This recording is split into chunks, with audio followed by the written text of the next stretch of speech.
Dan tiga finalis turun ke bawah, jejak darah mengikuti di belakang mereka. Saat mereka kembali ke asrama, Sebyuk tertatih menahan sakit di perutnya. Sementara itu Gi-hun menghadapi Sang-woo yang marah kepadanya sebab telah mendorong si ahli kaca. Namun Sang-woo melawan mengatakan jika tidak melakukan itu mereka tidak akan hidup. Di tempat lain, Junho kembali ke sisi pulau lain. Ponselnya disimpan dalam tas kedap air yang ada bersamanya, dan tampaknya menyimpan semua bukti tentang apa yang terjadi di sini. Junho bergegas kembali ke fasilitas utama, menjauh dari frontman yang terus memburunya. Junho menyadari bahwa dia dalam masalah dan menelpon kepala, terutama jika tamu VIP yang sudah meninggal dan log video adalah sesuatu yang bisa digunakan. Menyuruhnya untuk melacak sinyalnya dan tiba di pulau dengan seluruh regu orang. Sayangnya, Junho mengalami masalah saat frontman dan pasukannya menyudutkannya di tepi tebing. Junho menembak the frontman sehingga anteknya marah bersiap menembak, tetapi the frontman meminta untuk tidak melakukan itu. Kembali ke dalam permainan, Sang-woo dan Gi-hun bertengkar. Keadaan menjadi sangat tegang di antara mereka, sampai salah satu penjaga datang dengan hadiah khusus untuk ketiga finalis. Ini adalah pakaian untuk ketiganya, ditambah makanan mewah. Hal ini tentu terasa, karena ketiganya duduk di meja segitiga yang saling berhadapan. Setelah makan utama mereka, masing-masing diam-diam mengambil pisau sementara piring mereka dibersihkan. Sebyuk baru saja makan malam itu. Gi-hun memutuskan untuk duduk di sampingnya di asrama, berjanji untuk mengalahkan Sang-woo dan membagi uang secara adil dengannya. Ketika Sang-woo tertidur, Gi-hun berpikir untuk membunuh teman lamanya, tetapi memutuskan untuk tidak melakukannya, meninggalkan nasib mereka ke arena. Namun Sebyuk telah terluka parah. Dia berdarah deras dari perut dan sejauh ini telah menyembunyikannya selama ini akibat pecahan kaca sebelumnya. Namun sekarang dia memudar dengan cepat. Pada saat Gi-hun berdiri untuk mencoba dan mendapatkan bantuannya dari para penjaga, Sang-woo telah bergerak dan membunuh gadis itu secepat kilat. Para penjaga akhirnya tiba dengan peti mati untuk membawanya pergi saat Gi-hun mendapati dirinya marah. Sementara di tepi tebing, Junho mengetahui identitas frontman. Ternyata itu saudaranya sendiri, yaitu In-ho. Dia telah bekerja di sini sepanjang waktu dan itu menjelaskan mengapa dia hilang dari daratan. In-ho mengacungkan pistolnya sendiri dan menembak saudaranya itu yang kemudian jatuh dari tebing. In-ho jelas terpengaruh oleh ini dan berjuang untuk mengendalikan emosinya saat dia melihat ke cermin pada hari itu, bayangan adiknya yang seolah mengatakan kepada In-ho mengapa dia melakukan ini. Pertarungan final akan dimulai berupa permainan squid. Dua pesaing tersisa untuk tantangan terakhir ini, Sang-woo dan Gi-hun. Semuanya bermuara pada ini. Mereka akan bermain squid dan masing-masing akan berada di sisi penyerangan atau pertahanan yang berlawanan. Namun Gi-hun memilih menyerang. Dengan para VIP menonton dari atas dengan penuh minat, The Frontman menambahkan narasi tambahan, menegaskan bahwa game ini adalah yang paling fisik dan kekerasan sejak masa kanak-kanak. Gi-hun memiliki pisau saku yang ingin dia gunakan untuk mencoba dan memenangkan permainan ini. Saat hujan turun, kedua pria itu melepaskannya. Pukulan keras dilakukan sementara Sang-woo berhasil mengambil pisau dan menusuk Gi-hun beberapa kali. Itu tidak cukup untuk memukul pukulan mematikan, yang digagalkan Gi-hun dengan menggigit sepotong kaki lawannya. Menggunakan pisau yang tertancap di tangannya, Gi-hun menariknya keluar dan tampaknya akan menikam Sang-woo, tetapi memutuskan untuk tidak melakukannya. Dia membiarkan pria itu hidup sementara Gi-hun berjalan ke garis finish. Tapi dia tidak bisa melewatinya. Sebagai gantinya, dia memutuskan untuk memberlakukan aturan 3 dan mengakhiri permainan di sini.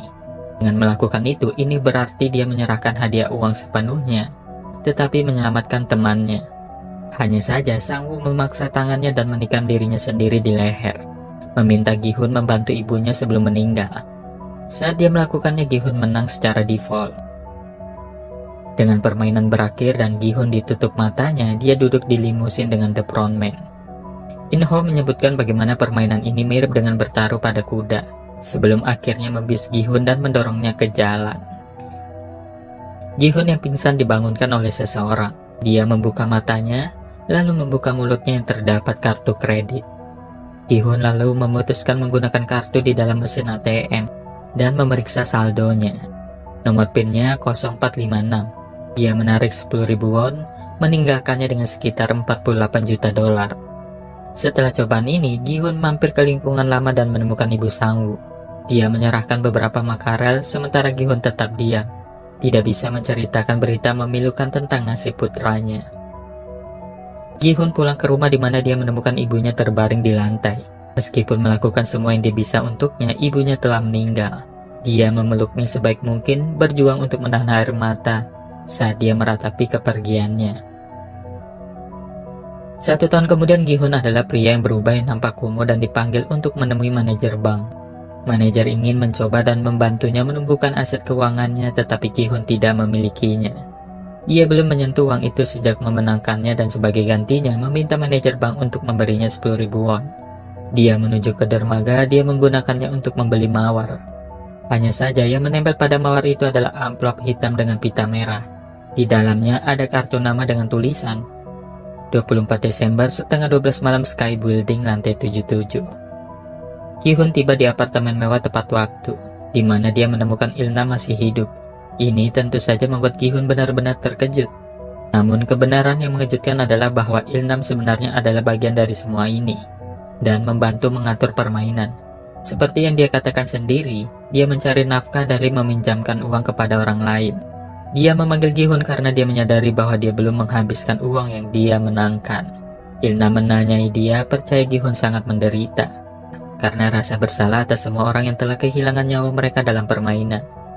Sementara latar belakang di balik masuknya Ilnam adalah sebuah kebohongan. Ada beberapa hal yang masih terdengar benar. Dia memiliki tumor, dia sekarat dan tidak akan hidup lama. Ilnam memutuskan untuk bergabung dan bermain game kali ini. Dia ingin merasakan kegembiraan dalam berhubungan dengan orang lain, daripada hanya menonton dan sekarat. Lagi pula, jika dia akan mati, mengapa tidak merasakan kegembiraan dalam prosesnya? Bergabung dan bermain dengan Gi-hun selama tantangan keempat memungkinkan dia untuk mengingat semua momen yang telah dia lupakan dalam hidupnya sejak lama. Inilah mengapa Gi-hun bisa maju dan mengapa Ilnam mengorbankan dirinya sendiri. Meskipun tembakan ini jelas merupakan umpan, saat jam berdentang tengah malam, Ilnam benar-benar meninggal. Kilasan masa lalu Ilnam menghadapi In-ho. Ilnam mengungkapkan bahwa dia ingin In-ho mengganti posisinya, menyambut tamu VIP mereka. Ilnam ingin ikut bermain karena menjadi penonton tak lebih menyenangkan daripada memainkannya sendiri. Dengan Gi-hun akhirnya mengetahui kebenaran tentang permainan dan asal-usulnya, dia mengalami transformasi drastis. Dia memotong rambutnya dan dicat merah. Dia lalu berangkat untuk menemui Chol, saudara laki-laki dari Sebyok. Dia lalu membawa Chol ke Ibu Sang-woo dan memintanya untuk menjaganya. Saat dia berjalan pergi, Ibu Sang-woo membuka koper dan menemukannya benar-benar penuh dengan uang tunai dengan catatan yang menyertainya dengan tulisan, "Ini uang yang saya berutang kepada Sang-woo." Dalam perjalanan ke bandara setelah menelpon putrinya Gayong, Gi-hun memperhatikan pengusaha busuk yang sama sebelum bermain dengan pria malang di luar, bertukar tamparan dan bermain dakji. Gi-hun menyerbu melintasi platform tetapi merindukan pria itu saat dia naik kereta dan melarikan diri. Namun untuk korban yang tidak curiga, Gi-hun mengambil kartu namanya dan menuntut agar dia tidak menghubungi ini, mengingat ini mengarah permainan mengerikan. Di bandara, Gi-hun yang bersiap untuk pergi menerima telepon dari seseorang bertanya apakah dia ingin bermain game lagi. Marah, Gi-hun berjanji bahwa dia akan membayar apa yang terjadi padanya dan yang lainnya.